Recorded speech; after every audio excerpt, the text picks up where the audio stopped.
Bom dia, gente. Bom dia a todos aqui, pessoal que está também vendo pela transmissão online. Meu nome é Fernando Nogueira e a gente vai começar hoje, se não me engano, a 4ª edição do Diálogos Smith, esse espaço que a gente tem para, enfim, trazer inovação, conversa com a academia, conversa com outras pessoas de fora da secretaria, até de fora da prefeitura. E para fazer a abertura, então, eu queria para dar umas palavras iniciais o secretário Daniel Annemberg. Obrigado, Fernando. Bom dia a todos e a todas. Queria agradecer primeiro o Mobilab, de ceder aqui o espaço para a gente fazer essa conversa. Agradecer ao Fernando e a Carminha, que são os nossos palestrantes de hoje, e dizer que eu fico sempre muito feliz de estar num espaço como esse e discutindo temas que são importantes para a cidade e para a nossa secretaria. Eu acho fundamental que a gente tenha diálogos como esse. Uma das coisas que eu mais prezo é o diálogo com a sociedade, com as instituições, com as universidades, e ouvir críticas, ouvir sugestões, pensar junto. Nós temos recebido, a gente estava falando agora há pouco com o Jorge, ideias as mais variadas de inovação, desde mobilidade a vácuo, Jorge, que a gente estava conversando, que nos apresentaram uma proposta fantástica, até viagens galácticas, que também teve outro dia que uma pessoa falou, olha, o Brasil vai em 2020 mandar uma viagem para a Lua, a Secretaria de Inovação e Tecnologia, que faz inovação, pode estar junto com a gente nessa questão. Então vocês veem que inovação pode ser tudo e pode ser nada ao mesmo tempo. E hoje a gente vai conversar um pouco sobre inovação organizacional, que é fundamental, mas é muito importante a gente também focar, a gente está muito claro aonde a gente quer chegar e está discutindo com todos vocês. Por isso que eu agradeço muito aí a presença dos professores e o Fernando, que está super organizando aqui os diálogos, e vamos continuar. Se vocês tiverem outras sugestões de pessoas, de debates, de temas, a gente está super aberto para sempre estar dialogando e discutindo temas como esse que eu falei, e outros são importantes para a cidade. Então eu agradeço muito a presença de vocês, quem está nos ouvindo aí ao vivo e a cores, à distância, estamos fazendo um programa ao vivo, é bom, mas é importantíssimo. E eu passo a palavra ao Fernando para dar continuidade, e muito obrigado pela presença de todos. Obrigado, Daniel. Então, a gente vai começar com o Fernando, e a ideia hoje, em geral, inovação, até o nome da secretaria já diz isso, inovação e tecnologia. A gente sempre tende a pensar muito em inovação, só uma coisa digital, enfim, cidades inteligentes, cidades conectadas, etc. Mas a gente sabe que inovação é muito mais do que isso também, então hoje a gente quis trazer esses outros olhares para a inovação, seja por mudança, questão organizacional, e também a segunda conversa com a Carminha, que ela vai trazer algumas experiências de vários prêmios de inovação municipais que existem no país. Tá bom? Então, sem mais delongas, vou passar a palavra para o Fernando fazer a sua palestra.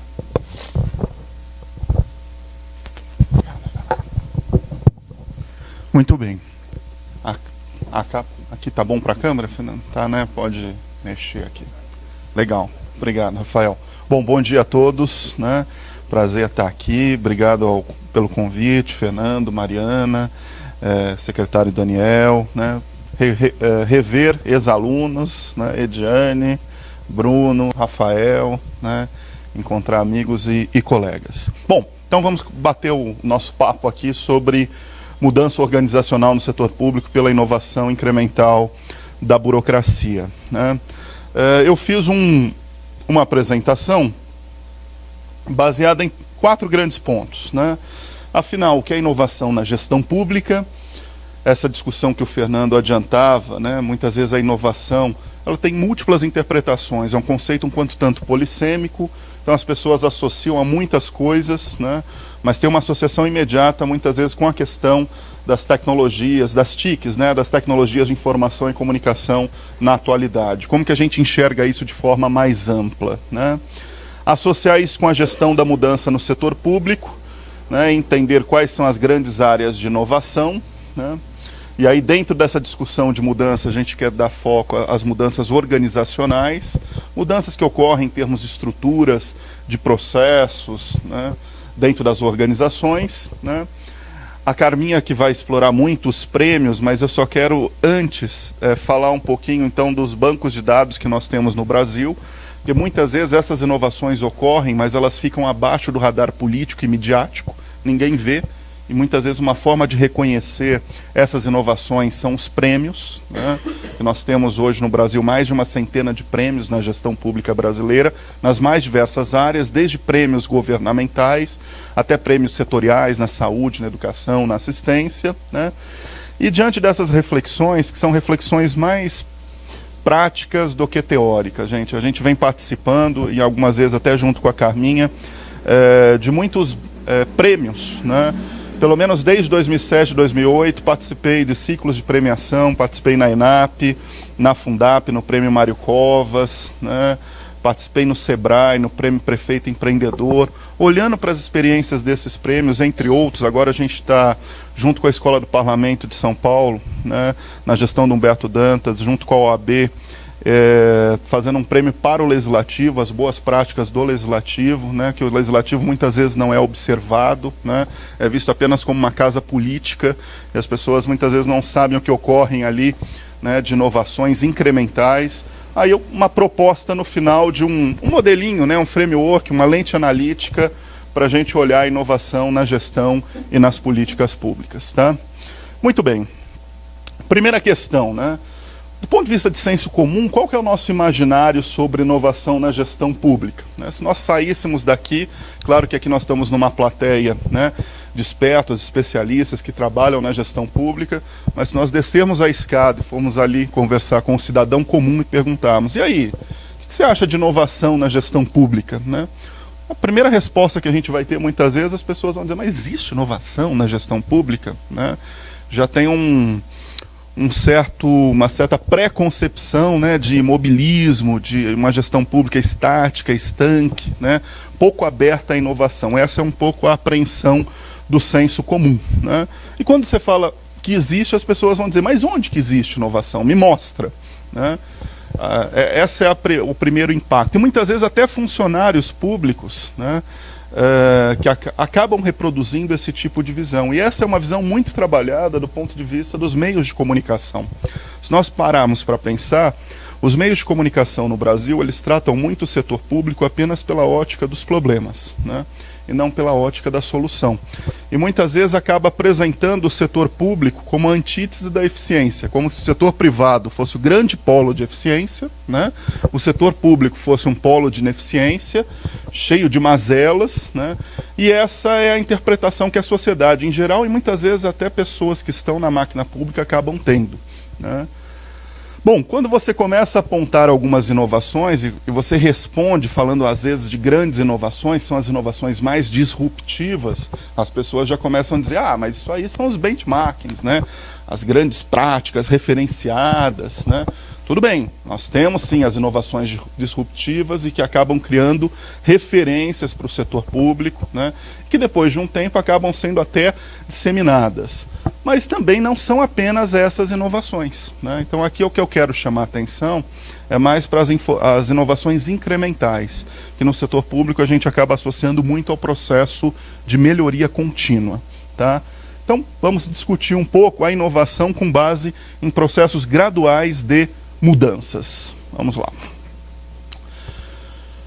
Então nós temos, eu sempre digo isso, né? E aí a gente diz isso muito na universidade, conversando com os nossos alunos, Fernando também professor da GV, Carminha, entre outros que têm experiência no contato, não só na universidade, mas em treinamento, em capacitação de funcionários públicos, né?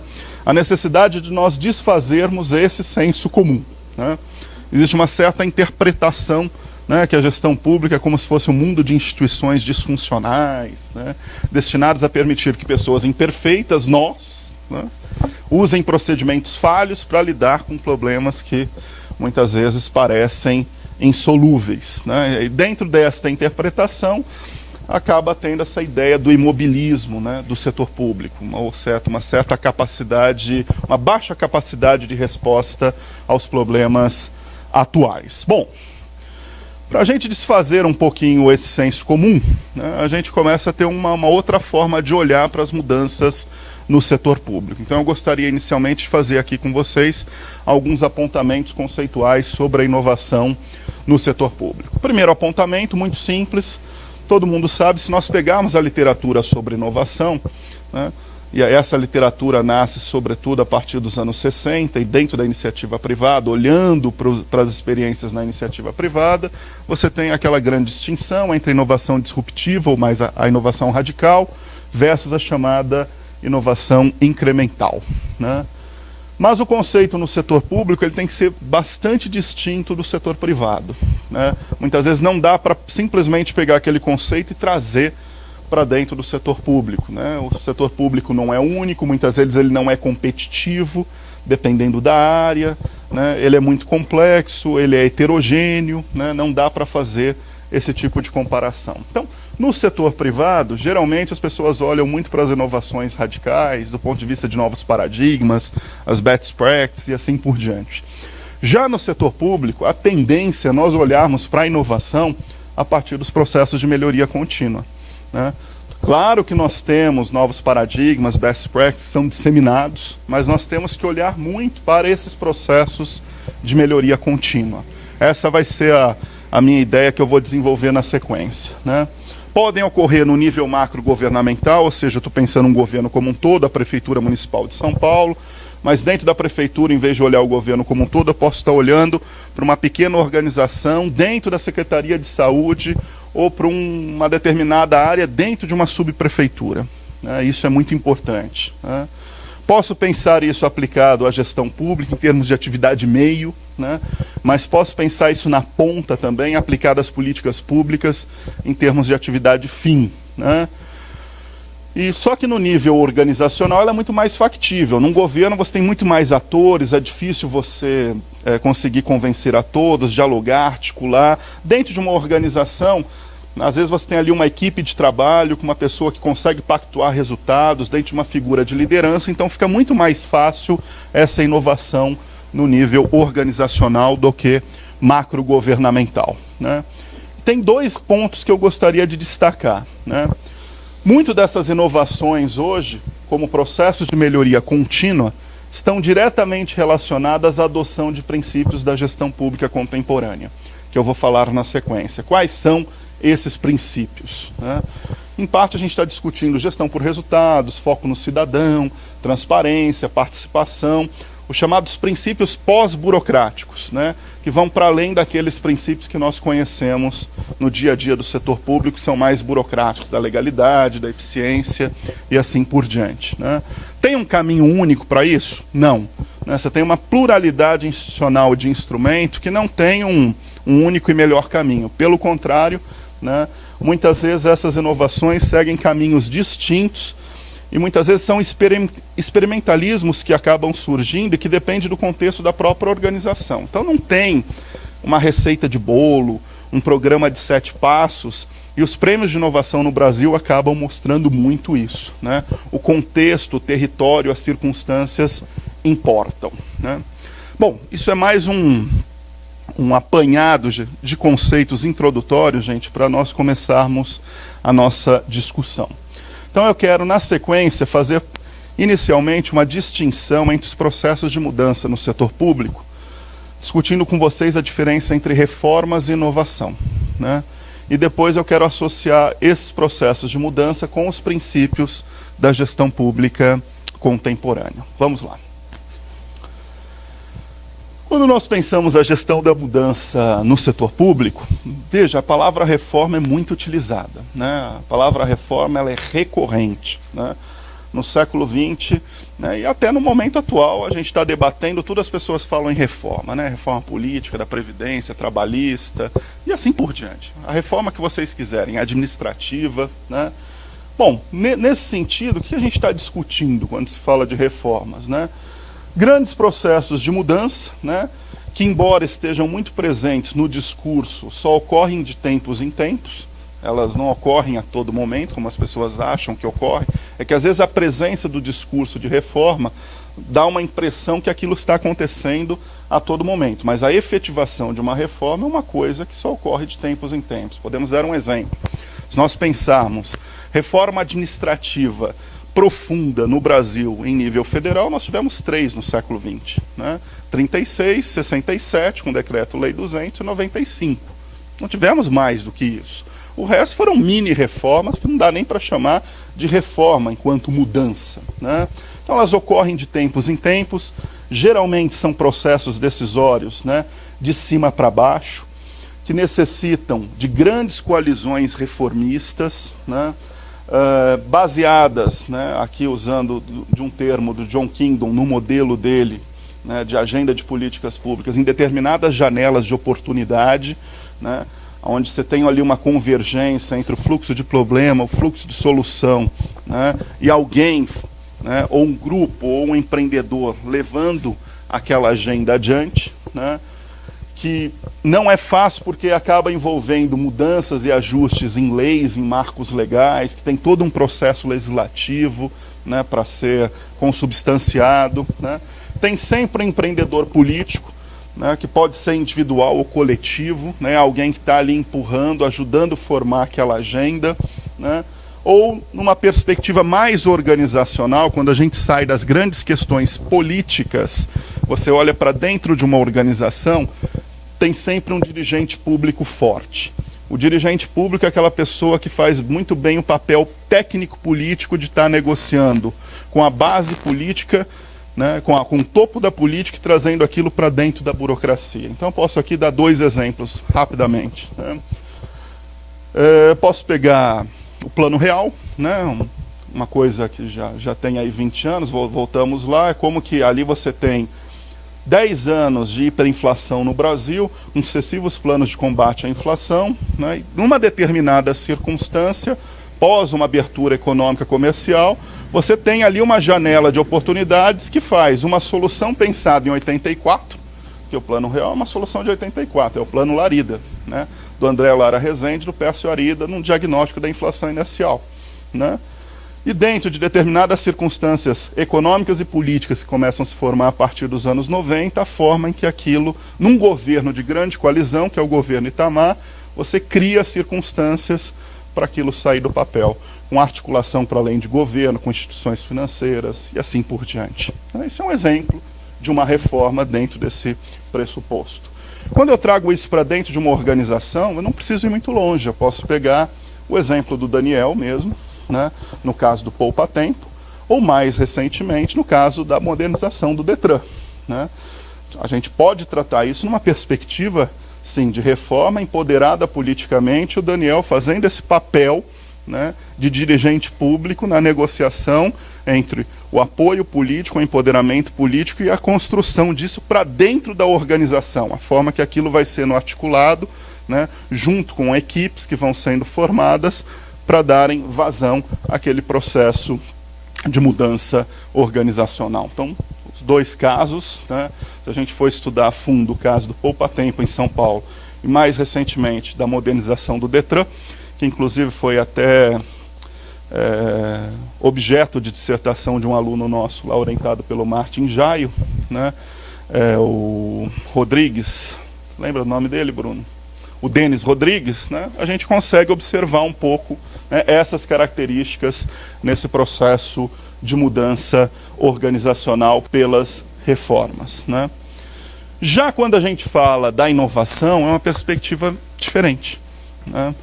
O que a gente olha, né? Em primeiro lugar, as inovações não ocorrem de tempos em tempos, elas são contínuas e espontâneas. Nesse exato momento, dentro dessa perspectiva conceitual, está ocorrendo diversas inovações dentro da Prefeitura de São Paulo, né, nas suas mais diversas áreas, nos seus mais diversos setores. E aqui eu não estou preocupado em discutir, neste momento, qual é a magnitude, o impacto dessa inovação. Estou dizendo, estão ocorrendo inovações enquanto processos de melhoria contínua, né? São mudanças, geralmente, de baixo para cima, né, que estão baseadas em experiências difusas. Essas experiências são levadas adiante por equipes de trabalho que são formadas, né, e geralmente ali tem uma presença de uma ou mais pessoas da própria burocracia que estão levando adiante esses processos de trabalho, né. Apoia-se muitas vezes em práticas informais. O que eu estou dizendo? A burocracia, ou seja, esses gestores, eles começam a caminhar dentro dos arranjos, né, organizacionais, as estruturas legais, e eles encontram alguma forma de agir discricionariamente, para o bem. Né? Como? Considerando, né, as rigidezes das leis, né, das estruturas organizacionais, você vai gerando processos gradativos de mudanças, né, que são informais, num primeiro momento. Né? Mudanças mais pontuais, locais, no âmbito de uma área de trabalho, no âmbito de uma organização, né, e que dependem fortemente do corpo burocrático. Né?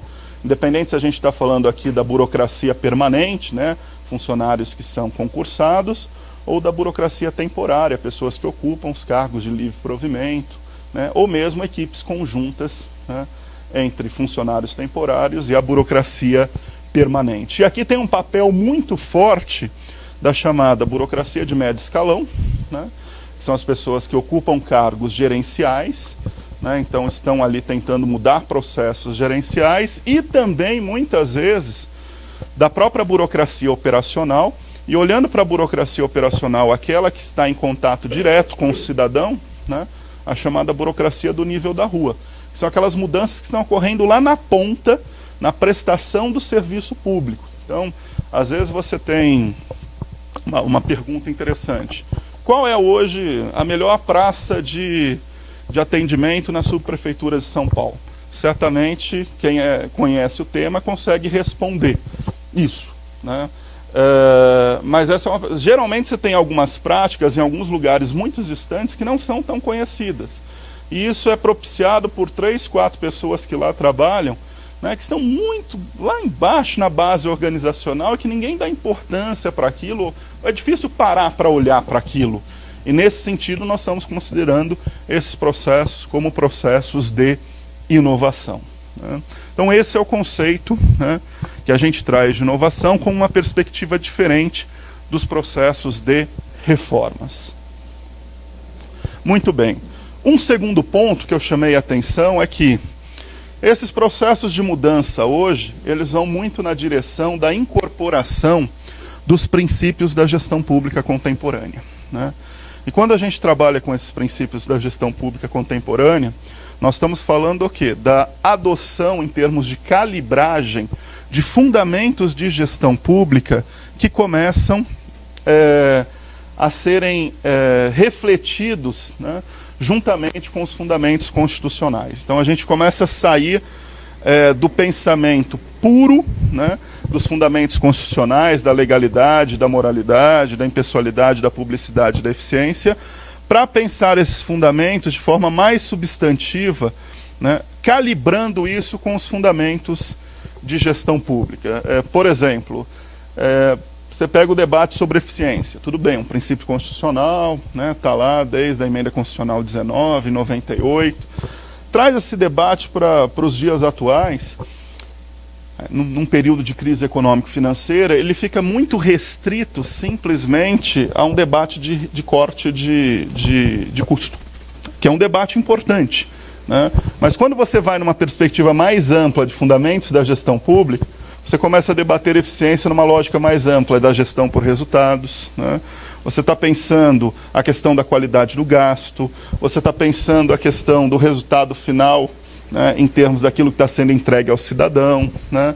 Você está pensando, para além disso, se os problemas estão efetivamente sendo resolvidos. Né? Então você traz uma nova lógica de pensar, para além da lógica mais burocrática ou mais jurídica simplesmente. Né? E o que eu quero dizer é o seguinte: de alguma maneira, se a gente parar para pensar, enquanto cidadãos, não enquanto funcionários públicos, quais são os serviços ou as políticas públicas que nós conceituamos como muito boas, ou que nós admiramos, certamente, se eu passasse o microfone agora para vocês e pedisse, olha, citem um exemplo, ao justificar esse exemplo, certamente vocês estariam mobilizando pelo menos um desses fundamentos. Ó, isso aqui é muito bom, hein? Ah, mas por quê? Para explicar por que aquele serviço é muito bom, aquela política é muito boa, vocês estariam mobilizando pelo menos um desses fundamentos de gestão pública, né? Não necessariamente usando esses termos, mas ao argumentarem, nós íamos conseguir relacionar, né? Tem a ver com processos de modernização da gestão, né? Tem a ver com processos de foco no cidadão, muitas vezes também tem a ver com processos de ampliação de direitos, né? No sentido de equidade, por exemplo.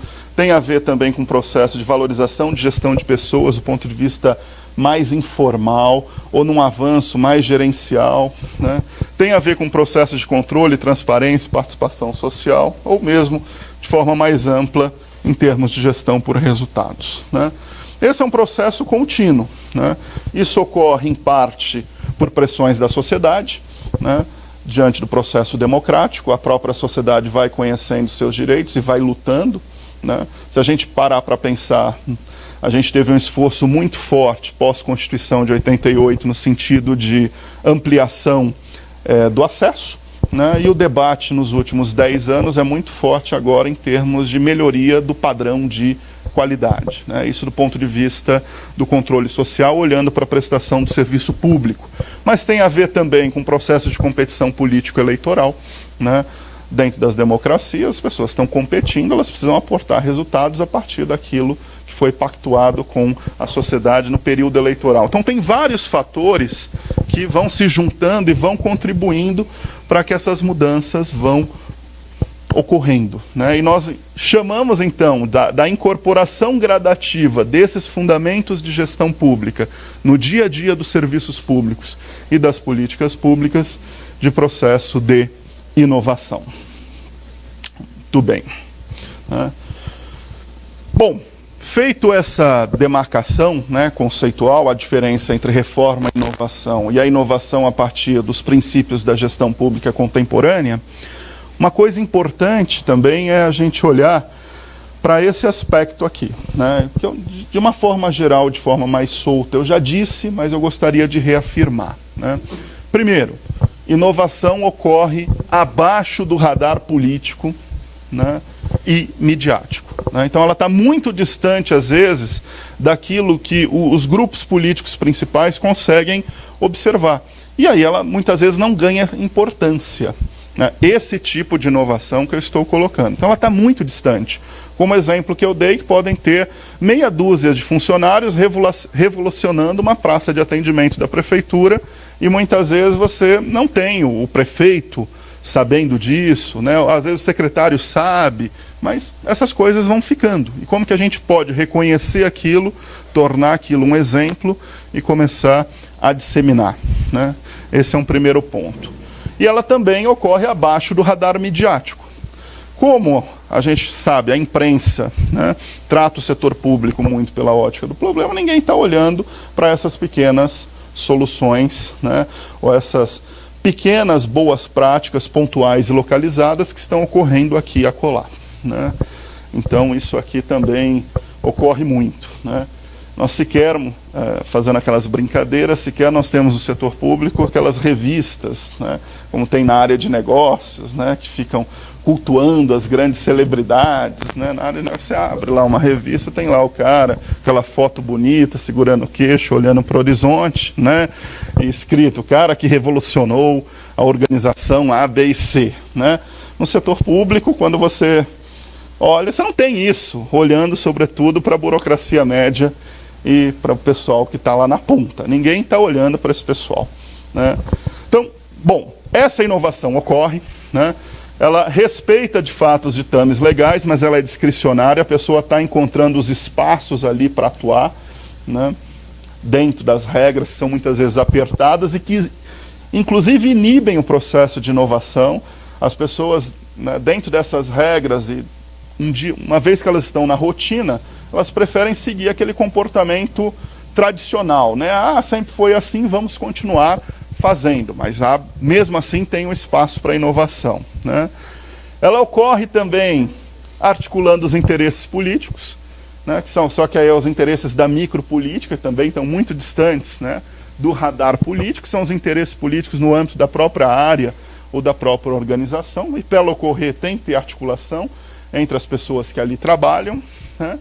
e é um aperfeiçoamento incremental, né? Então, nesse sentido, a definição de inovação para nós, né, no setor público, tomando essa inovação incremental, é como mudanças graduais, né, em relação às características presentes na gestão pública em determinada organização política ou governo, né, com potencial ou de melhoria qualitativa ou quantitativa e capacidade de ser disseminada. Veja, é um conceito relativamente simples que tem 3 aspectos, né?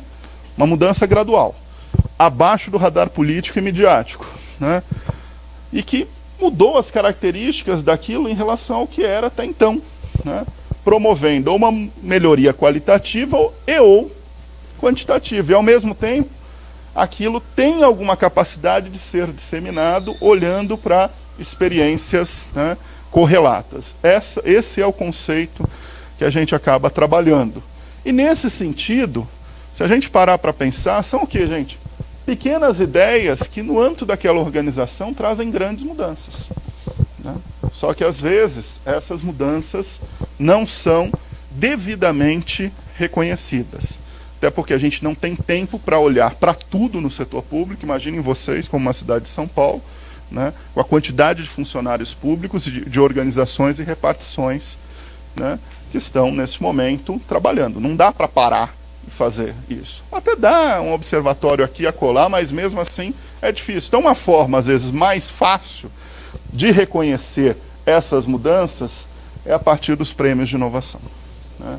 E foi pensando nisso que começam a surgir os primeiros prêmios de inovação no Brasil, na gestão pública, ali a partir do início dos anos 90, né? Nós já tínhamos prêmios de inovação, não necessariamente com esse nome, né? No início dos anos 90, os prêmios chamavam muito prêmios de qualidade e produtividade, porque era o debate da época, né? O grande movimento da qualidade e produtividade, né, que demarcou o setor público, mas também o setor privado. Depois a palavra inovação vai entrando gradativamente, né, no vocabulário, vai tendo esse tipo de compreensão, e a partir desse tipo de compreensão, né, vão se moldando prêmios, né? E os primeiros prêmios que a gente pode citar, aqui eu trago 2, né? O governo federal em 95, né, juntando o MARI, né, o recém-criado Ministério da Administração e Reforma do Estado, com o ministro Bresser, e a ENAP, a Escola Nacional de Administração Pública, naquele momento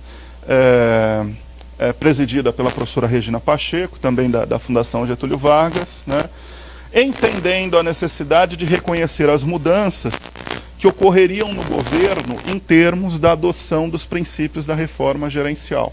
Então, eles pegaram, naquele momento estava sendo feita uma grande reforma administrativa, eles sabiam que essa reforma administrativa ia ter uma disseminação desigual, que não ia ser possível o governo ficar enxergando tudo.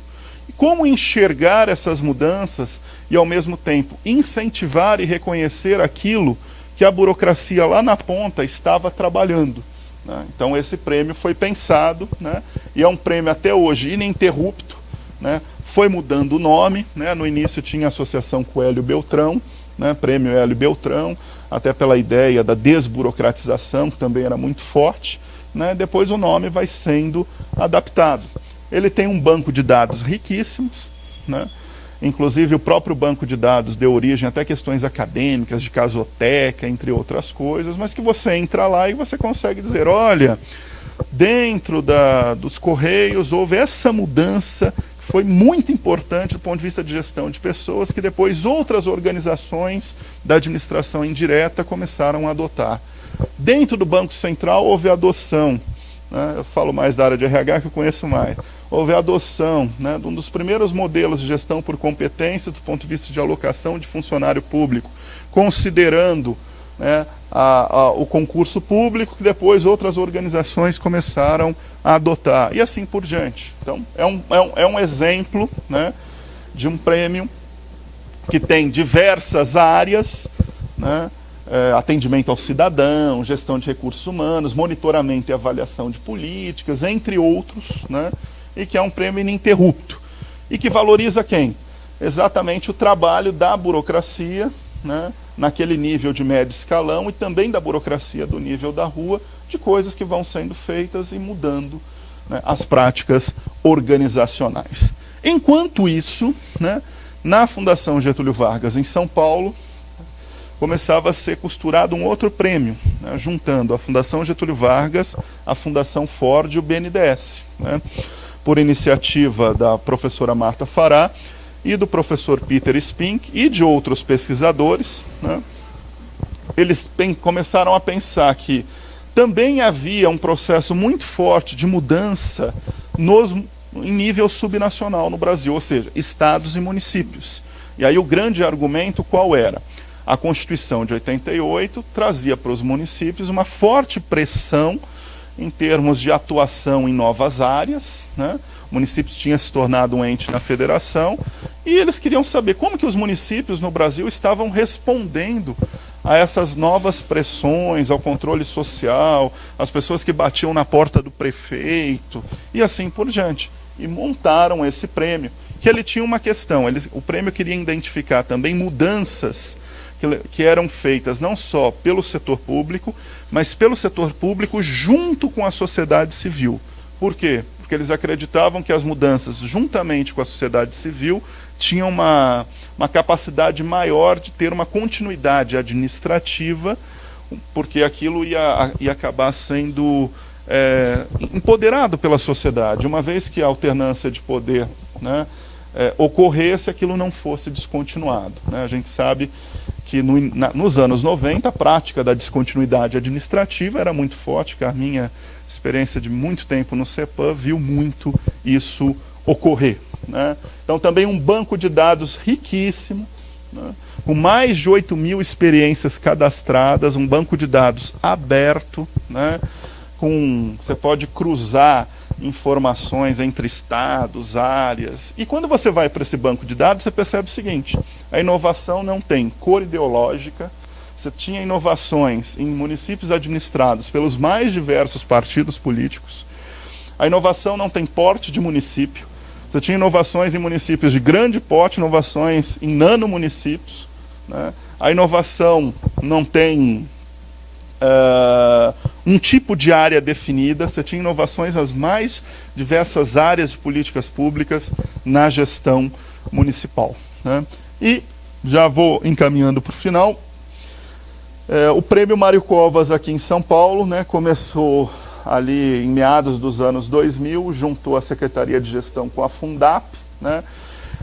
Teve mais aí de 10 edições, nesse momento está descontinuado, né, com incertezas em relação à realização do prêmio neste ano, por uma questão de recurso, mas foi um prêmio importante também, né, no sentido de reconhecer essas boas práticas que ocorrem nas organizações públicas paulistas, né?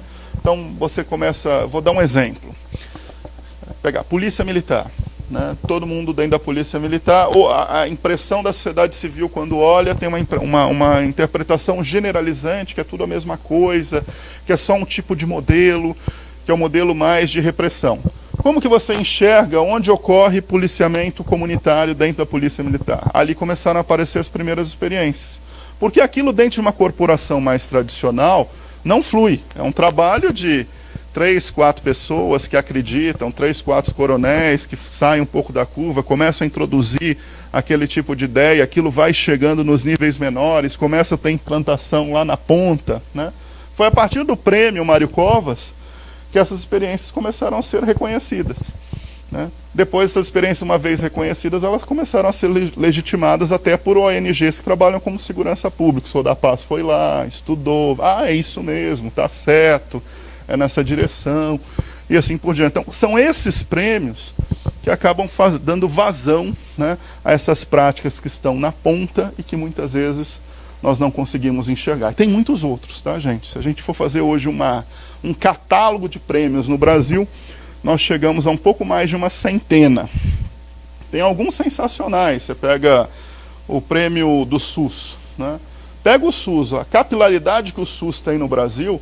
Como que ele sabe que lá na ponta tem uma boa prática no município XYZ no interior da Paraíba? É só tendo um prêmio desse para aquela boa prática emergir, ou aparecer, né? Ou se mostrar.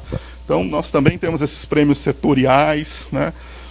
Na Justiça, o Prêmio Inovar, e mais recentemente, assim por diante. Então, tem uma série de prêmios e o grande objetivo é fazer essas inovações emergirem. Bem, vou avançar aqui só dizendo, por exemplo, você pega o Prêmio Gestão Pública e Cidadania, né? Eu lembro ainda, Fernando também, conterrâneo, fomos juntos lá, alunos no mestrado e doutorado, hoje professor, eu lembro até hoje, professor Amato, professor Peter, lá no 99, meu primeiro ano lá, Fernando, eles falando assim, né? Todo mundo querendo olhar para a União, eles falando, olha gente, os pequenos e médios municípios não têm apenas problemas, mas têm lições e aprendizados que nós precisamos ir lá, olhar e estudar aquilo, né? E que muitas vezes servem de referência e depois vão se tornar referência daquele município A ou B, acabarem sendo utilizadas para desenhar uma política nacional, né? Tá bom, estou fechando, Fernando. Ao mesmo tempo, né, você pega o concurso de inovação da ENAP, que eu acabei de demonstrar, você pega as categorias, né? As categorias que estão em voga no debate atual, né? Então, melhoria do atendimento ao cidadão, e muitas vezes a relação disso com desburocratização, né, com agilização, com simplificação, planejamento e gestão por resultados, melhoria na gestão de pessoas, ou seja, essas categorias estão diretamente relacionadas com aqueles princípios da gestão pública contemporânea que eu apresentei há pouco, né? E para a gente fechar, então, vou trazer duas coisas aqui. Primeiro, foi uma tentativa, né, dada essa experiência de quase 10 anos trabalhando com esses prêmios, de nós tentarmos olhar para esse tipo de conceito de inovação, né? A inovação gradual, a inovação incremental, né? Então, esse é o conceito que a gente está trazendo aqui hoje, né? A inovação nessa perspectiva do gradualismo, nas práticas organizacionais e muito relacionada à melhoria contínua, que pode ser, geralmente, a mobilização de um princípio, né? Pode ser desde um princípio pós-burocrático, como aqueles que nós acabamos de colocar, né? Orientação para resultado, foco no usuário, intersetorialidade, né? Que não é uma prática tão comum, é uma coisa que ainda a gente está tentando avançar no setor público. Ou pode ser também de um preceito de direito coletivo, né? Melhoria de desenvolvimento, do pluralismo, gestão da diversidade, sustentabilidade, qualidade de vida, inclusão social, né? Que acaba ocorrendo em quaisquer níveis, né? Posso pensar no nível dos territórios, dos governos, ou mesmo de uma determinada organização pública, né? Com dois tipos de aplicação. Para dentro das políticas públicas, né? E eu posso pensar isso desde uma perspectiva da melhoria da política de forma mais ampla, na regulação, nas diretrizes, dos planos, né? Você pegar assim, um plano às vezes é uma inovação quando você olha para as práticas daqueles planos numa perspectiva histórica. Por exemplo, na Constituição de 88 já estava lá dizendo que a gente tinha que ter um plano nacional de educação. Foi esse o último plano nacional de educação, um grande plano. Os outros, né, não foram. Então, isso de fato é porque houve uma participação da sociedade civil, houve uma costura, uma pactuação e assim por diante, né? Programas e projetos, né? A ideia aqui de você trabalhar a política do macro ao micro dentro da ideia de 4Ps, né? Ou mesmo dentro da gestão pública, melhorias institucionais, nas estruturas, nos comportamentos, nos processos, né? E que acabam podendo ser avaliadas em que perspectiva? Uma perspectiva de melhoria qualitativa ou quantitativa, né? Então eu posso, dentro de duas dimensões, melhoria do desempenho ou da governança, né? Então eu posso olhar para um critério de eficiência, né? Olhando se houve melhoria de economicidade, ou de produtividade, ou de racionalização. Posso olhar para um critério de eficácia, se houve melhoria na qualidade do ponto de vista da satisfação do cidadão, se houve o alcance de metas ou determinados padrões que foram estipulados, se houve a cobertura necessária, né? Posso olhar o que é mais difícil em termos de efetividade, impactos e efeitos, ou mesmo, numa forma mais simples, da efetivação do direito, né? Da saída daquilo do papel para a prática, né? Do acesso à cidadania, ou mesmo do ponto de vista também da equidade. Então esse é um mapa geral para a gente pensar essas melhorias, né? Essas inovações incrementais que mobilizam um princípio nos territórios, governos e organizações, na gestão pública ou nas políticas públicas, podendo ser avaliadas pelo desempenho ou pela governança, né? E para a gente fechar, então, gente, né, são alguns pontos. Primeiro, né, quando a gente está discutindo isso, nós sempre estamos falando que o Estado e a burocracia é parte essencial da solução, né? Então, a parte essencial da solução dos nossos problemas está dentro, né, das nossas organizações, e cabe às nossas organizações e às nossas burocracias, né, e tem espaço para isso. Ao fim e ao cabo, a melhoria disso para o cidadão, né? A ação dos gestores públicos é fundamental, só que ao mesmo tempo a gente tem que reconhecer essa ação, daí a importância dos prêmios de inovação, né? Sem os prêmios de inovação, no Brasil a gente não estaria falando disso hoje, porque isso não seria reconhecido. São esses prêmios que trouxeram isso à tona. Então é um fenômeno que é um reconhecimento empírico, né? A caixa de ferramentas é diversa, não tem um caminho único, não tem receita de bolo, né? É aplicável em todo tipo de organização do setor público, né? E gera mudança organizacional, sim, que eu acho que a Carminha vai deixar isso muito patente na apresentação dela, né? Como que essas boas práticas, reconhecidas em muitos prêmios, geraram mudanças importantes no âmbito dessas organizações, tá bom?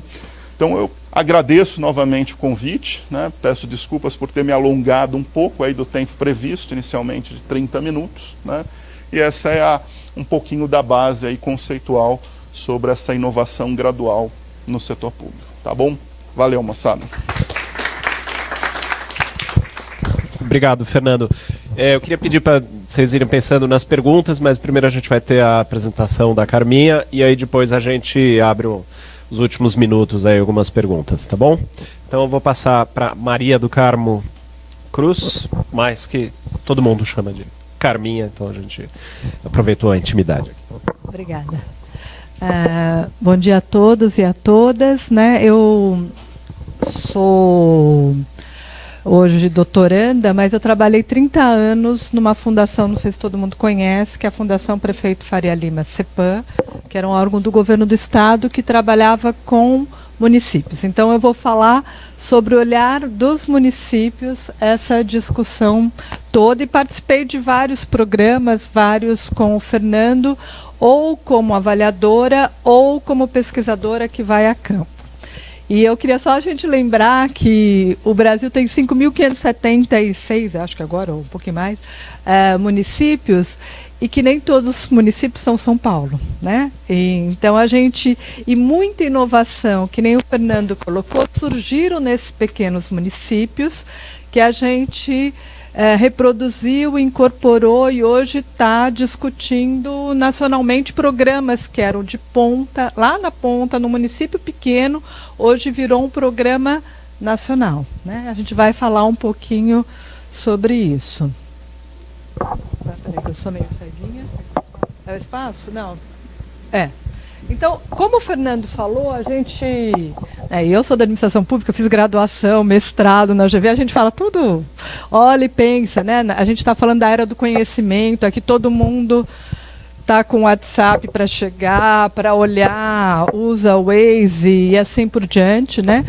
A gente normalmente está falando sobre isso, discute o foco no cidadão, a busca de resultados, a questão da transparência, o controle social, a questão do governo único, sistema integrado aqui, né? Estamos aqui falando num espaço de inovação tecnológica, muitas vezes, né? Mas falamos da questão da corresponsabilidade, falamos várias coisas que nem sempre isso está lá acontecendo na ponta, seja da prefeitura, lá na subprefeitura, seja no CRAS do Butantã, seja na Vila Matilde e assim por diante, né? E a gente queria discutir que os problemas eles são complexos, né? Mas que muitas vezes um pequeno insight de uma pessoa faz a pequena mudança e transforma essa realidade. A gente vai ver até aqui do espaço como isso muda aos poucos, né? Então, quando você fala por um servidor que está lá na ponta, lá na Secretaria de Saúde da Zona Leste, você fala, e aí?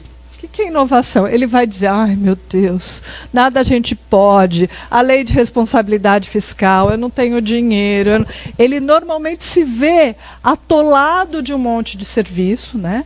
E normalmente servidor, né? São poucos os que não trabalham, apesar da gente ter essa visão que aparece na mídia de que o servidor não trabalha, mas são poucos os que não trabalham. A gente tem muita gente que trabalha e tudo mais. E ele fala da lei de responsabilidade fiscal, ele vai falar do gasto, ele vai falar da lei de licitação que não permite contratar, né? Várias vezes eu fiz um trabalho, eu dou aula agora, estou dando aula na pós da Escola do Parlamento, e eu fiz um trabalho com os alunos, e são todos servidores da Prefeitura de São Paulo, da Câmara de São Paulo, que são, a gente pensa, ou de câmaras da região ou prefeituras de São Paulo.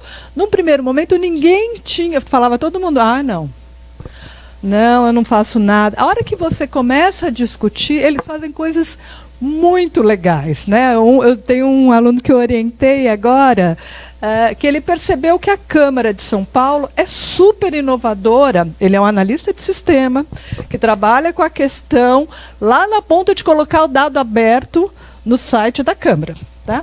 Depois que ele começou a perceber que a Câmara era inovadora, ele resolveu estudar no trabalho dele de conclusão de que como é que todas as capitais do Brasil, ele estudou pedindo pela Lei de Acesso à Informação, que ele não sabia nem o que era, pedindo pela Lei de Acesso à Informação, como é que as capitais, todos os governos estaduais e a Câmara e o Senado disponibilizavam a informação no JSON. Eu não sou nada da informática. JSON, aprendi um monte de coisa com ele, não sei o quê, da tecnologia XYZ.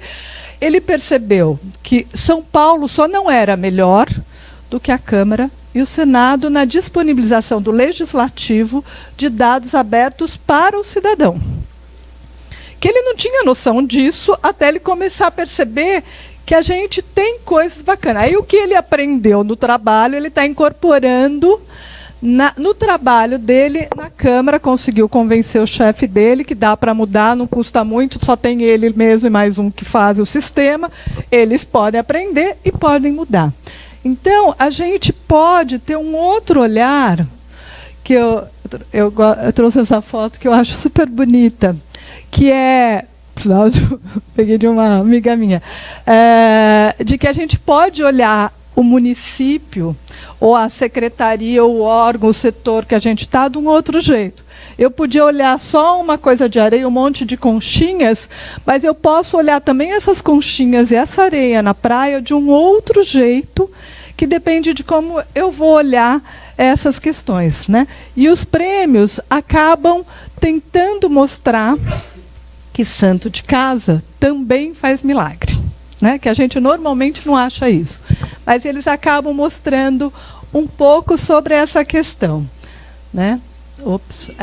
Então, como o Fernando falou, eu pus alguns prêmios, porque tem milhões de prêmios, né? Eu não fiz as contas, eu sei, o Fernando estuda isso, mas tem vários prêmios setoriais.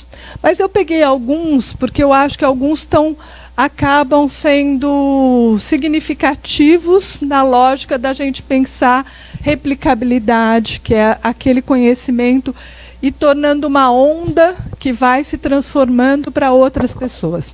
Então, eu peguei um do Programa Gestão Pública e Cidadania, que pegava as experiências cearenses dos agentes comunitários de saúde. Elas já existiam. Então, quando o Fernando fala que é um processo incremental, o Ceará foi modelo na década de 70, e São Paulo também teve experiência no Vale do Ribeira, dos agentes comunitários, que começaram a mostrar que tinha uma outra prática que poderia ser diferenciada daquilo que foi. Então, com o prêmio primeiro do Unicef, lá no Ceará, isso começou a ganhar peso, e com a reforma que a gente tem sanitária na área da saúde, que influenciou a Constituição, essas experiências começaram a aparecer. E que com o prêmio, ela tomou um vulto maior. Então, começou a se discutir primeiro agente comunitário, aí começaram a surgir experiências em municípios dos programas da saúde da família, o PSF, que depois disso, isso vira um programa nacional que o Serra leva do Programa de Saúde da Família. Então, essas pequenas transformações, se elas têm luz sobre elas, muitas vezes isso significa mudanças futuras, né? Ou se a gente pensar, acho que o Fernando falou um pouco do Poupa Tempo. O Poupa Tempo foi premiado também no Gestão Pública e Cidadania. Vamos dizer que o Fernando chamou de reforma, mas ele também produziu inovações em muitos municípios. Um dos que estavam entre os... agora não lembro de qual premiação do Mário Covas, era um município pequeno. Agora nem lembro, você lembra qual que era? Era um município pequeno de São Paulo, do interior de São Paulo, que para aquela realidade, eles fizeram um mini poupa-tempo. Era Monteiro Lobato? Eu nem lembro qual era, mas são pequenos municípios que, com a lógica do poupa-tempo, começam a integrar serviços. Começa a fazer uma transformação que, para aquela realidade, é uma mudança. Era um município assim, que o cara tinha que, para tirar carteira de trabalho, tinha que ir para um outro 5.000 quilômetros, sei lá. Era longe. 5.000 não é, porque o Estado de São Paulo não tem 5.000.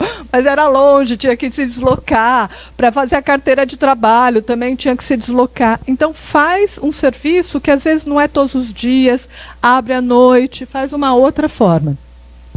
E eu quis trazer um outro, que é uma premiação do MEC, agora setorial, que é do Programa de Alfabetização na Idade Certa, pela experiência do Ceará. Não sei se vocês sabem, eu assim, estou estudando educação, estou apaixonada pelo Ceará, de como as pequenas transformações foram mudando o Ceará. Não sei se vocês sabem, 76 das melhores escolas do IDEB até o primeiro ciclo estão no Ceará. A gente que é um estado rico, maravilhoso, que tem dinheiro, estamos lá embaixo, né? São os melhores indicadores. Eles começaram com uma experiência em Sobral.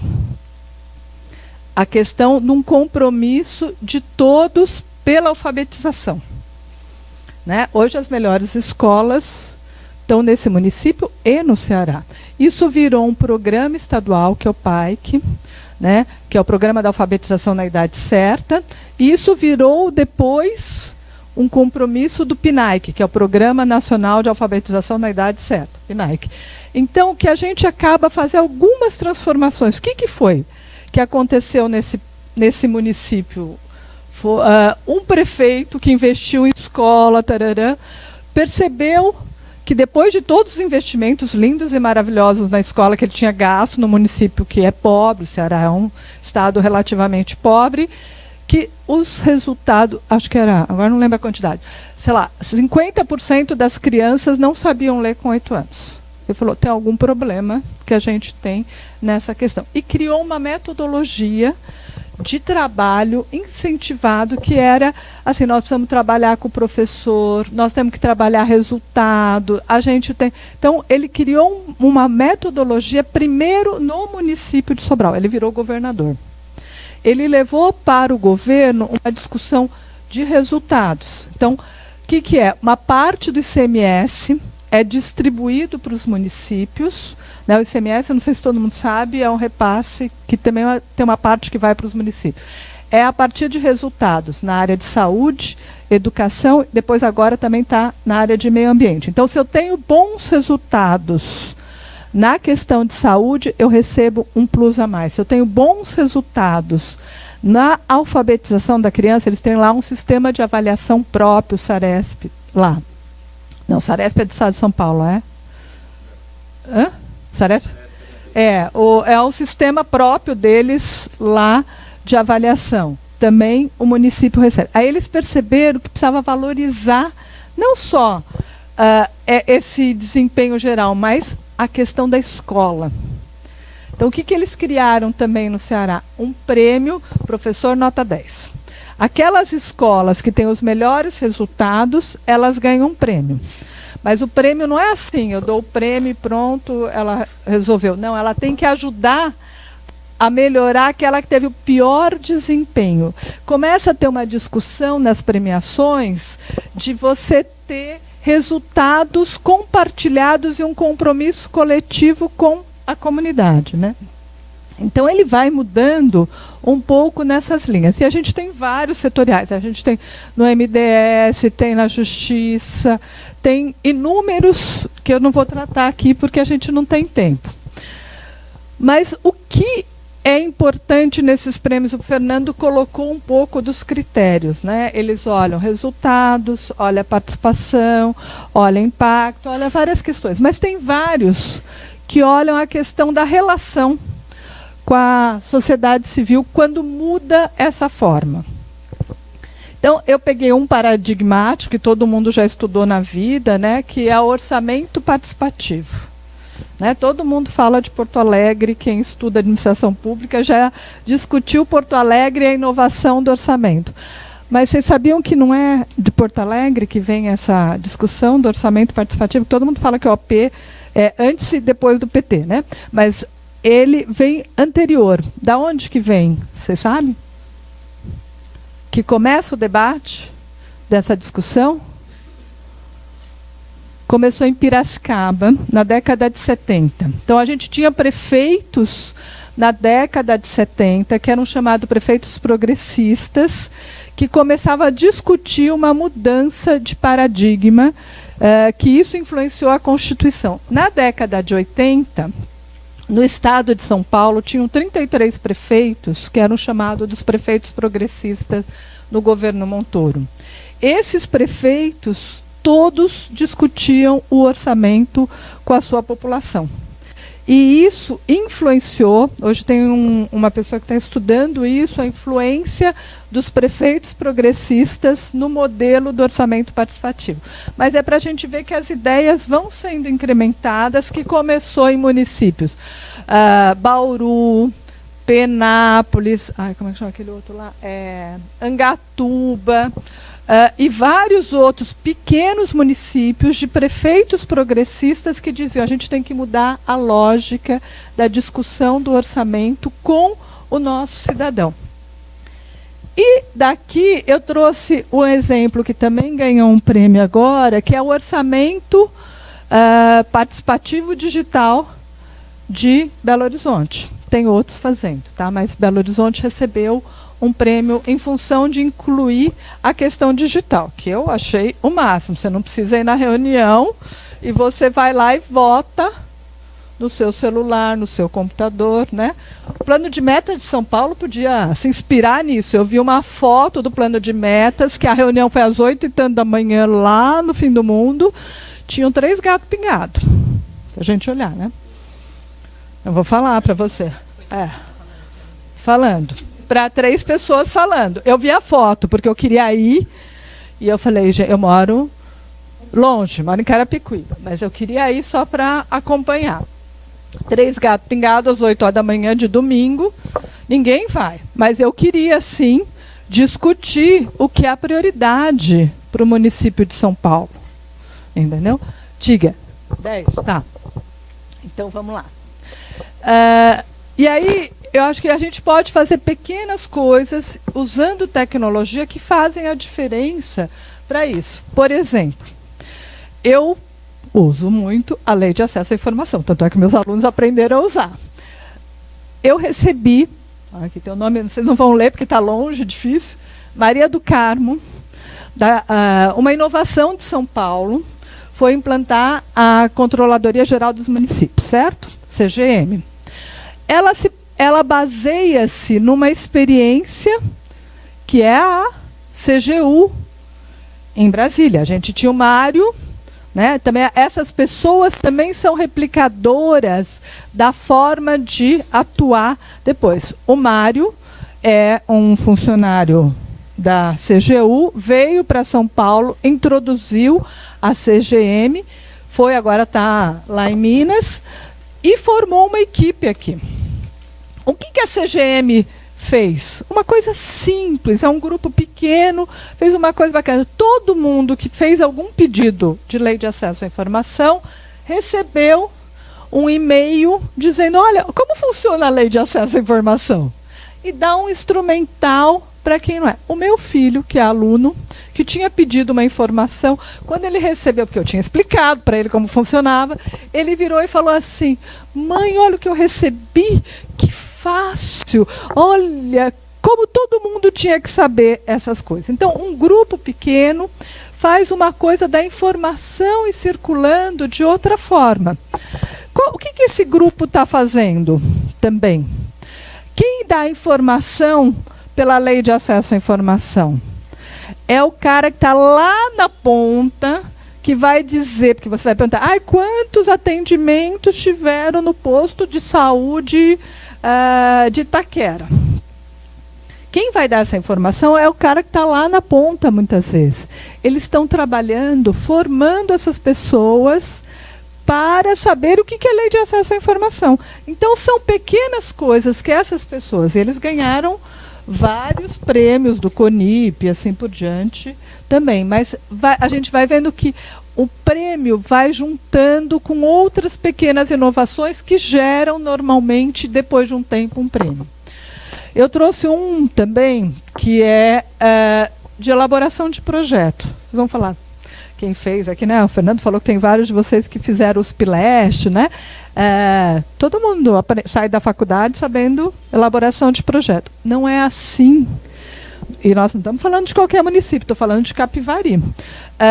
Não é assim no restante do planeta.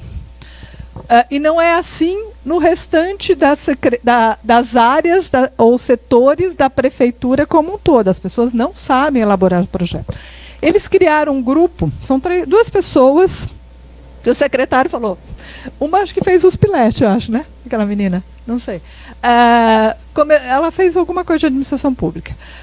Começou a ensinar as pessoas a elaborar projeto. Então, fez grupos, fez seminário, resolveu chamar as entidades, porque ela recebia projeto horrível da entidade. A gente tem que fazer parceria, agora vamos ter que fazer todo pela marco regulatório do terceiro setor, nós vamos ter que mudar toda a forma de relação do poder público com a sociedade, não é mais aqueles convênios que era facinho, né? Agora a gente vai ter que fazer chamamento público.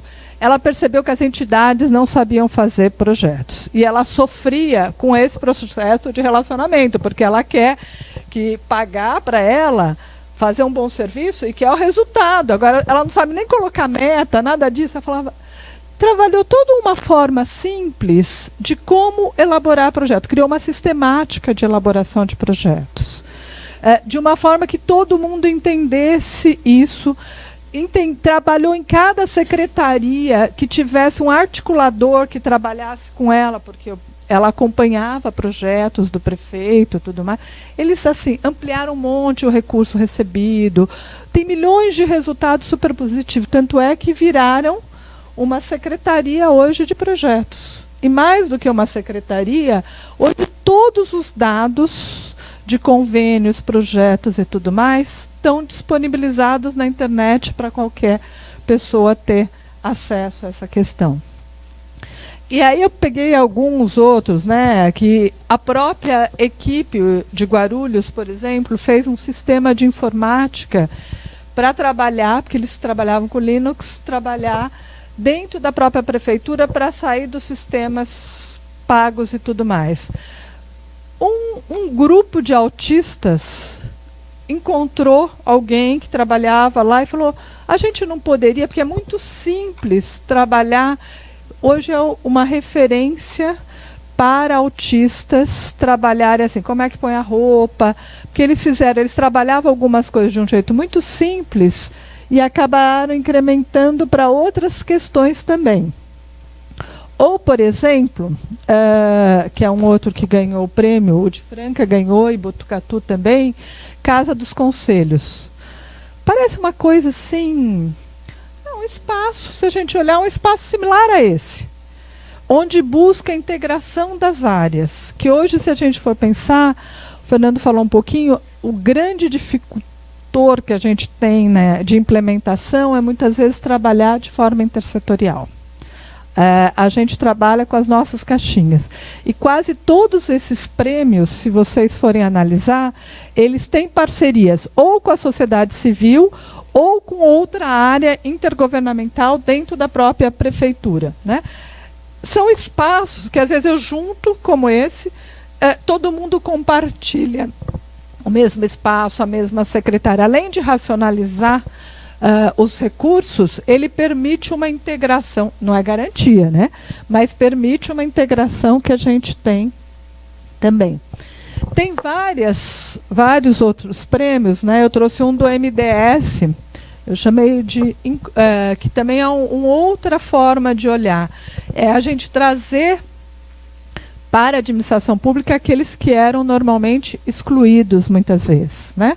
Então, por exemplo, esse é um prêmio do MDS que Fortaleza foi um dos primeiros municípios nos programas de formação de mão de obra, trabalhou a questão de formar mulheres para a construção civil. E hoje se tem vários estudos que estão vendo que as mulheres são as melhores azulejistas, né? Que chama quando põe azulejo? Azulejistas e tudo mais. É você mudar a lógica. É um grupo de mulheres que começou a trabalhar com mulheres do Bolsa Família e disse, isso tem potencial. E ninguém tinha pensado isso, gente. A gente pensa tanto na inclusão, né?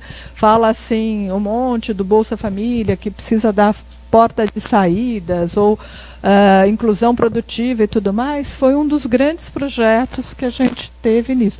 Ou mesmo, eu tem um prêmio do governo do estado, da Secretaria da Pessoa com Deficiência, de inclusão. Né? Eu peguei o do turismo, Socorro Acessível. Eles começaram com uma lógica de trabalhar o município de forma acessível. Então, era discutir por rampa, Socorro é uma cidade turística, por rampa, por não sei o quê, transformar a cidade, o farol XYZ lá, vocês que são da mobilidade, né? O farol que tem o sonoro, não sei o que lá, fizeram uma transformação. O que eles perceberam? Que essa transformação era pouco para uma cidade turística. Então, junto com o Conselho de Turismo, eles começaram a trabalhar uma nova prática que o turismo de Socorro hoje é visto como um turismo acessível.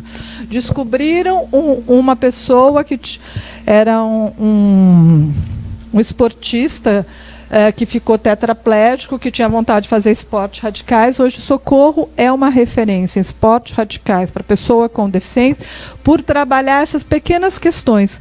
O turismo de lá, que começou a fazer as casas, os apartamentos com espaço para cegos que tinham o cão-guia e tudo mais, hoje é referência para quem quer levar cachorro. Que não, são efeitos que vão tendo que a gente muitas vezes não espera, mas tem várias experiências sobre acessibilidade. Ou então, tem alguns, eu adoro esse daí é o município do meu coração, Tarumã, que é um município muito pequenininho, perto de Assis, né? Tem acho que 13 mil habitantes, mas trabalhou a questão, ganhou o prêmio de melhoria de gestão. Né? Melhoria de gestão, a gente normalmente pensa em São Paulo, Rio. Não. Eles começaram com coisas pequenas, vem da qualidade. É um grupo que trabalhava a qualidade. Tanto é que tem, em cada... Daqui é foto minha, por isso que está ruim. Os compromissos do 5S. Eles têm uma certificação que eles passam periodicamente em todas as unidades que têm metas de atendimento da qualidade. Continua aquela discussão de qualidade, mas foram incorporando outras questões. Então, desde redução de copo descartável, eles criam metas que vão acompanhando o resultado. Hoje é um município que paga... hoje a grande discussão que a gente tem é de pagar a produtividade para o servidor. Eles têm metas, acompanham as metas e tem um plus, vamos dizer assim, um prêmio de produtividade para os servidores que atingem as metas, né? Para a gente ver. Outros prêmios que eu trouxe é do prefeito empreendedor, né? Que é um outro que é do prêmio Sebrae. Eu trouxe uma experiência que eu acho muito interessante, que é a gente começar a trabalhar comprar do pequeno. Timbó é um município em Santa Catarina, pequeno, mas que trabalha essa discussão de como é que a gente resgata o desenvolvimento local que a gente tem. Então, tem todo um trabalho, desde apoio ao pequeno produtor, desde que começou com uma parte da cidade, tinha um problema com vários produtores totalmente ilegais. Então, começou com a discussão de legalização, trabalho de formação de MEIs desses produtores, e virou uma campanha, que acabou até sendo premiada esse prefeito, de compre do pequeno produtor, gera economia. Com isso, eles aumentaram a arrecadação em X%. Tá? Eu trouxe também, tem várias outras experiências que são de cooperação intergovernamental horizontal, de consórcios intermunicipais, redes e tudo mais. Eu trouxe do programa da Rede Pintadas, na Bahia, que é um outro que ganhou um prêmio na GV e ganhou um prêmio internacional como um dos melhores de articulação do semiárido e geração de emprego. Começou com um padre discutindo a questão do desenvolvimento e da compra daquela região. Como é que conseguia gerar renda no sertão? Né? Então tinha a campanha das cisternas, foi se juntando a outros programas que teve uma prefeita, né, que depois foi 2 mandatos, que virou o programa da Rede Pintadas. Hoje eles exportam para a Arábia Saudita, para todo Oriente, vários locais, o carneiro, os doces de leite de cabra, de frutos do Nordeste, assim por diante. Trouxe também, tem algumas inovações que vêm tecnológicas. Tá, tudo bem. Trouxe, por exemplo, o Mobilab, que a gente está aqui. Né? Também eu trouxe um de inovação, né, do setor público, que também trabalha a questão de startup, pela ENAP, que ganhou o prêmio, mas trouxe também, porque eu acho que a gente tem que olhar o que a gente tem aqui. Se a gente pensar, o Mobilab também é uma inovação, ganhou vários prêmios o ano passado, não sei se esse ano ganhou ou não. Ganhou? Hã? Ah, não participou ainda, tá. Mas se a gente pensar, traz não só o apoio de trazer a discussão de trabalho, de trazer a mudança de espaço físico. Parece que é uma coisa simples mudar o espaço e ficar assim, não é? Eu trabalhei no CEPAM quando a gente teve o Felipe, que foi presidente lá, e abriu tudo. Foi um horror. Porque aí todo mundo não tinha mais a sala, todo mundo não sabia falar baixo, todo mundo, as coisas que não podia falar ali, então tinha que falar em outro local. Isso é uma mudança que parece que é pequena, mas ela é significativa. Ela muda as relações.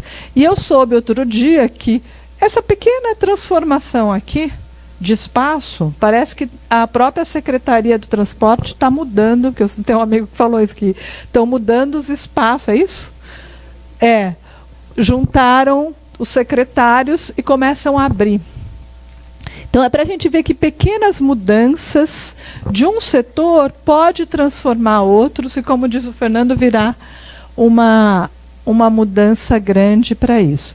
E tem vários outros do meio ambiente. Então eu trouxe o município Verde Azul de Novo Horizonte, que esse é um programa da Secretaria do Meio Ambiente que dá um prêmio, mas eu trouxe Novo Horizonte porque eles começaram com uma pequena coleta seletiva que foi baseada em umas experiências que tinham no CEPAM de prêmios que o CEPAM fez de coleta seletiva. Então, eles foram para conhecer um pouco essa experiência e não entendiam. Foram eles que bolaram que os municípios, quando faz a coleta seletiva, não entrega o mesmo tipo de saco do que é o saco que a gente põe no lixo para diferenciar o que é a coleta seletiva. É uma pequena mudança. Assim. Eu dou esse plástico, eu dou esse balde para o cidadão colocar. É uma senhora que teve essa ideia de mudar e que hoje virou referência como metodologia quando você quer replicar. E acabou indo para a questão do óleo, para a discussão do gás, para a discussão de milhões de outros aspectos, gerou uma revolução da discussão da sustentabilidade no meio ambiente e uma discussão com a escola, e hoje é um dos municípios que está tendo o melhor IDEB, e eles avaliam que essa discussão com o meio ambiente levou uma valorização, porque eles tinham sido valorizados, da própria educação, que é uma área efetiva. Né? Então, e aí, por exemplo, outra mudança que eu ia falar. Não, eu queria colocar, porque eu acho assim, é você começar a colocar na mesa mulheres. Né? Hoje tem um movimento, hoje, sobre esse debate, de que não sejam só homens falando para um monte de mulheres e homens juntos. Então, são pequenas transformações, até da gente ter composições de mesas diferenciadas que acabam transformando as questões. Né? Ou mesmo, eu trouxe uma outra que eu acho que é para a gente... Tá. Tá. É que eu queria só falar desse, posso? Porque eu acho que a gente pode usar. É uma experiência do Pátio Digital, aqui da Prefeitura, que ela fez uma coisa que todo mundo acho que pensou na vida e ninguém tinha feito. Era ouvir quem usa o serviço, a avaliação deles. O que eles fizeram? Eles puseram... Ainda é uma forma que a gente ainda exclui muita gente quando só é de forma digital. A gente tem que pensar que nem todo mundo ainda tem acesso digital. A gente está falando aqui com uma, vamos dizer, uma minoria não posso dizer, mas uma maioria privilegiada. Nem sempre a mãe e o pai dessa criança têm o acesso. Mas ele pôs para opinar sobre o uniforme escolar. Tá? É isso, eu tinha trazido depois várias experiências, né? Então, só para finalizar, que era uma mudança, qualquer coisa. Tem várias experiências aqui que a gente trouxe, algumas. Qualquer coisa que vocês precisarem, tá bom? A gente está à disposição.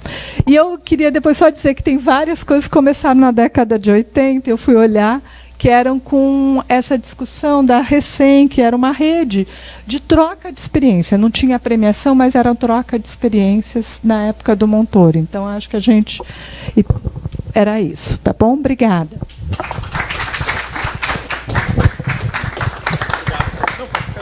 A gente vai... Agora eu vou contar tanto a Carminha quanto o Fernando para vir aqui para frente, e a gente vai ter pelo menos aí, acho que uns 10 minutos para fazer um pouco dessa roda de conversa. Então eu queria saber já se alguém tem alguma pergunta, senão eu já começo aqui com o pessoal. Pois não. Aqui, Fábio. Bom, acho que não é direcionado a ninguém específico, mas queria só saber duas coisas. Uma que... desculpa, Fábio aqui da Smith, da Coordenadoria de Inovação. Então, a primeira pergunta é como que esses prêmios, reconhecimentos, têm influenciado não apenas internamente para reconhecimento, ganhar legitimidade, talvez mais chance de continuidade, mas também como eles têm servido para replicar essas experiências inovadoras em outros lugares. E a outra questão, isso eu tenho pouca experiência, esse ano ajudei a inscrever 4 projetos no Primário Covas, a gente ainda está aguardando aí a saber o que vai acontecer, mas eu senti falta, por exemplo, tem a parte que fala de desafios, mas sempre no sentido de que desafios houve e como você os superou. Mas eu senti um pouco de falta de olhar para a inovação, para prêmios em geral, de olhar o que deu errado, por que deu errado, como você faria diferente. Eu acho que como para replicar é preciso entender não apenas o que deu certo, mas também o que deu errado. É isso. Legal. Talvez a gente podia acolher mais uma, 2 perguntas, e daí a gente já faz uma rodada geral aqui. E enquanto o pessoal está passando o microfone, eu vou só comentar, muito legal, a sua observação, enfim, da preocupação de mínimo de diversidade nas mesas. Foi cobrança da nossa secretária adjunta. A primeira foi apenas de homens, o primeiro diálogo Smith tinha apenas homens no painel, aí a Mariana cobrou, e agora a gente está com esse olhar específico. Oi, bom dia. Meu nome é Felipe, também da Coordenadoria de Inovação. A minha questão é relacionada à questão da sistematização do processo inovativo dentro do órgão público, porque aparentemente, às vezes, me soa, posso estar equivocado, que às vezes surgem algumas questões pontuais, são inovadoras, disruptivas eventualmente, e acabam sendo absorvidas e viram perenes. Mas como é que você consegue construir competências organizacionais para que esse processo seja sistêmico? e não uma coisa pontual de um grupo isolado que acaba trazendo inovações. Então eu queria saber como vocês veem que é possível essa construção de competências sistemáticas do processo inovativo dentro do setor público.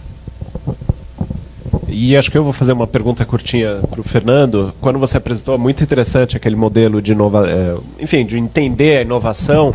Eu queria entender onde que entraria a questão de inovações jurídicas. Eu vi lá até que tinha uma inovação normativas, mas às vezes eu entendi que isso seria, sei lá, uma nova lei, coisa assim, mas às vezes a gente está se defrontando com um desafio grande agora por exemplo, na expansão do Wi-Fi de São Paulo, que é uma responsabilidade da nossa secretaria, e aí um dos grandes questões é a questão jurídica. Não necessariamente a gente vai conseguir passar uma nova lei, coisa assim, mas será que dá para a gente interpretar as leis existentes, os processos licitatórios de uma forma inovadora e tal?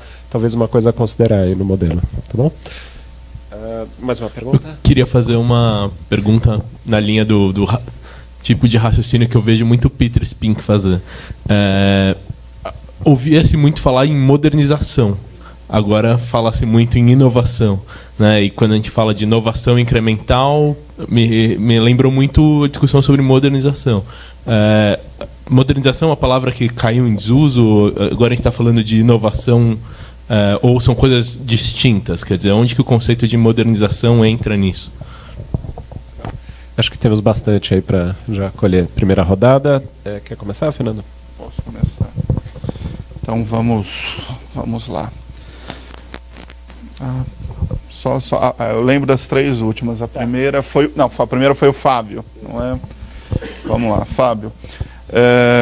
Até pelo tempo, não sei se... Tá, mas vou tentar fazer rapidamente.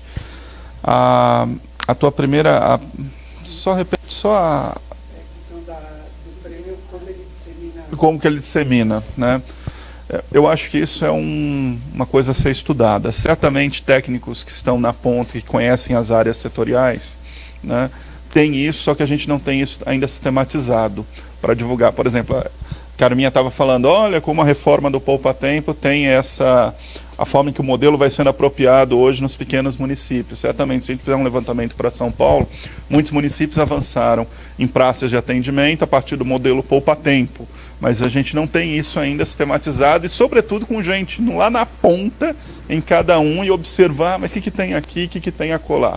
Eu acho que isso é um trabalho a ser realizado, é entender, de fato, o processo de disseminação, né? Tem alguns grupos, alguns observatórios que fazem isso.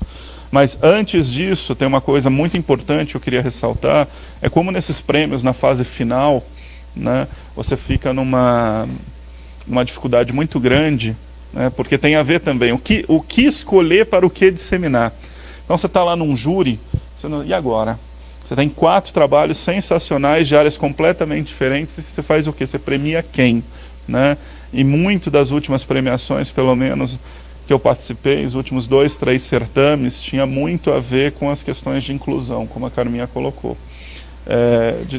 De como que áreas que têm invisibilidade institucional, a gente aproveita o prêmio para dar visibilidade institucional para elas, entendeu? Você pegar o prêmio Mário Covas nas últimas 2 edições, o ganhador de políticas públicas, a gente foi muito nessa linha, só para dizer, né? Porque a partir daquele momento que você escolhe, você dá reconhecimento e aquilo tem desdobramento na disseminação, né?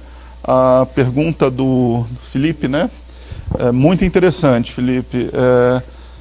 Eu acho, de fato, assim, eu vou pegar e responder a partir do que eu estou vendo na ENAP. A ENAP parou para pensar isso há 2 anos atrás. A gente tem esse prêmio, mas e agora? Ele reflete, de fato, experiências difusas, mas como as organizações estão construindo, de fato, competências para a inovação.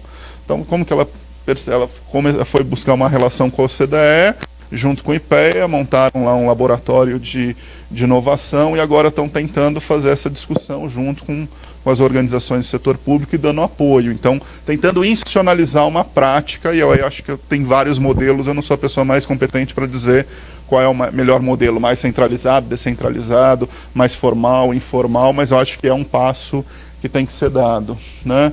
Com relação à pergunta do Fernando, muito interessante, acho que entra, Fernando. Eu acho que, inclusive, uma inovação é como que você monta hoje mesas de mediação no setor público para dar conta dessas diversas racionalidades. Se a gente não calibrar a discussão com o jurídico e a partir de grandes mesas de moderação e mediação, a gente não avança. Como que a gente avança? Eu acho que essa é uma inovação, uma proposta de um político, de um secretário que encampe junto com pessoas da área jurídica mais progressiva. Como que a gente avança para essas mediações, para ter essas novas interpretações, né? Não adianta só dentro da secretaria. Você vai bater e vai voltar, né? Então, como que você faz essa intersetorialidade ex antes, fazendo a mediação da pactuação? Eu passei por uma experiência dessa, posso falar, da ausência disso. Como que nós quisemos inovar num concurso público no governo federal em 2013, foi de EPP-GG, colocando experiência profissional como terceira fase. Foi um passo maior que a perna. E aí a gente errou. Hoje dá para falar. Quando a gente errou CEGEP, porque eu já estava na outra fase, que era operacionalizar isso dentro da ESAF com um grupo de pessoas. O jurídico veio e falou, olha, tem uma insegurança jurídica aqui, abriu o flanco, o concurso foi cancelado no meio. Pau! Com 6.000 pessoas esperando para fazer aquela terceira fase. O que faltou? A mediação, porque o passo era bem maior que a perna. Né? Então, acho que abriu essa discussão. Por isso que eu estou trazendo o exemplo do RH, que é onde eu trabalho mais, mas isso tem experiências para outras áreas. Né? E a de modernização, né? Também recordo dessas discussões na aula do professor Peter, inclusive aquele texto dele, né, de 70 anos de reforma, no livro dele com o Bresser, eu acho que traz essa discussão. O Peter tem essa visão mais crítica à questão da modernização. Né?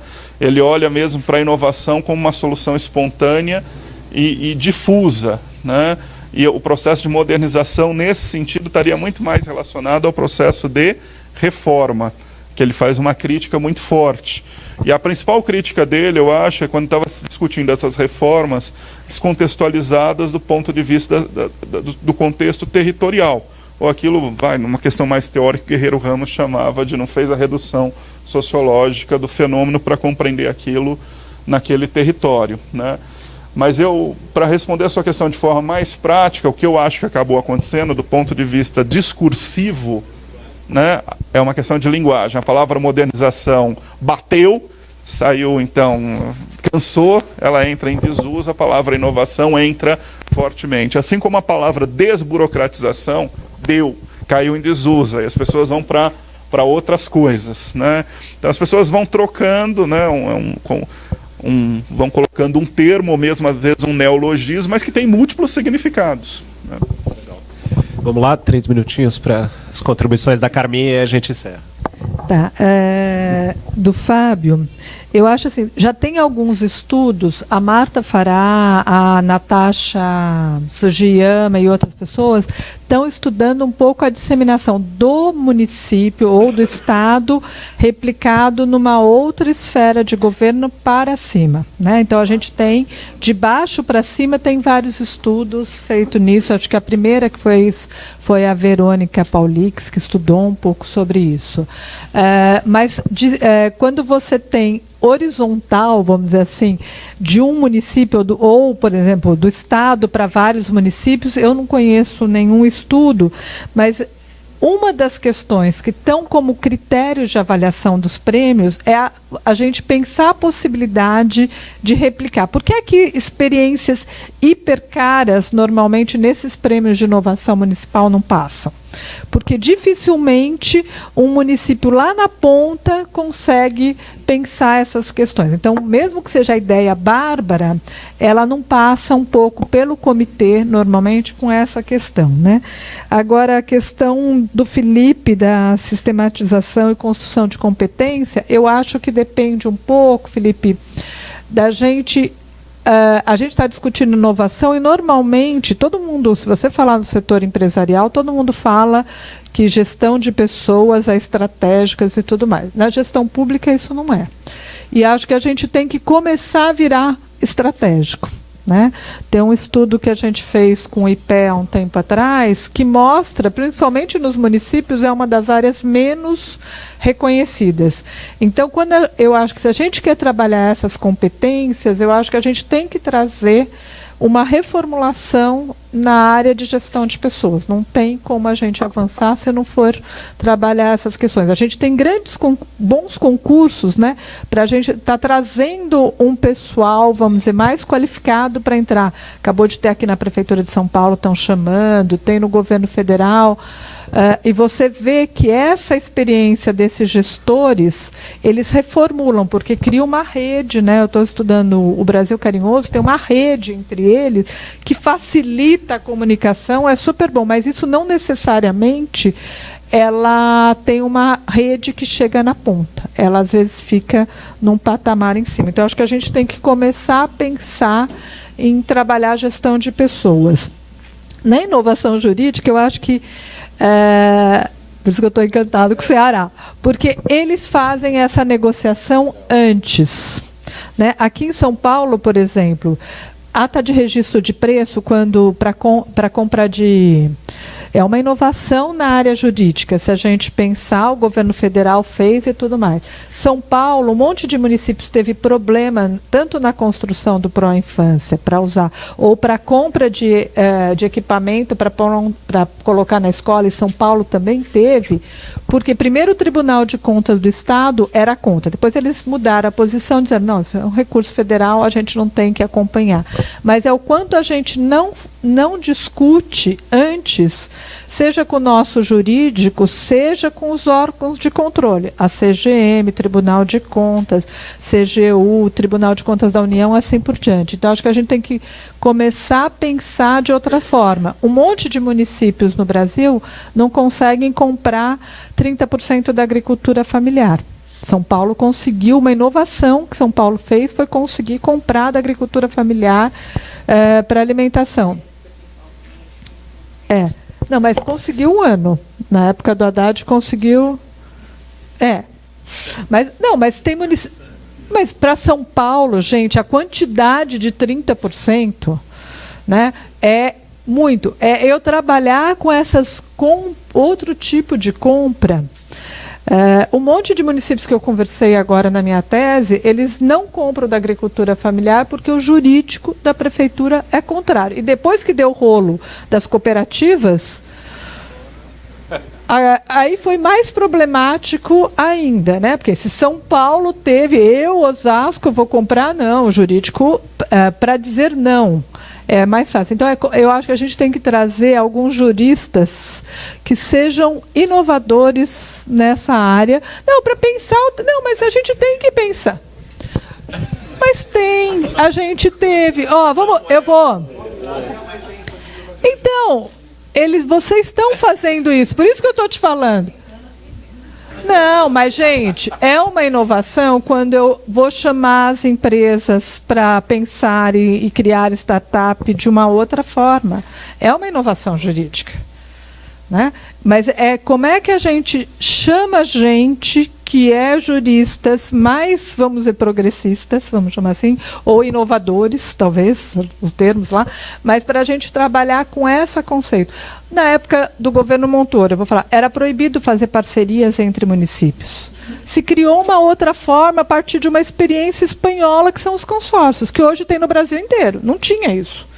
Né, existiam os pactos. Então, chamou Eli Lopes Meirelles, chamou como é que chama lá? Faleceu também lá. Chamou um grupo de juristas para pensar alternativas jurídicas. É que a gente fica, quem está na gestão, normalmente não conversa com o do jurídico e não conversa muito com gestão de pessoas. Essa intersetorialidade, acho que é o desafio se a gente quiser avançar. Muito obrigado. Eu queria agradecer e já falar que eu acho que o nosso chefe de gabinete pediu aquele quadro seu do homem soterrado pela papelada, que ele vai enquadrar e colocar na sala dele, tá bom? A apresentação vai estar disponível para todos também, gente. Muito obrigado novamente a todos os participantes, todo mundo conseguiu ficar aqui até o final, e muito obrigado. Depois a gente divulga novas edições aí do Diálogo do Smith. Muito obrigado, Fernando e Carminha.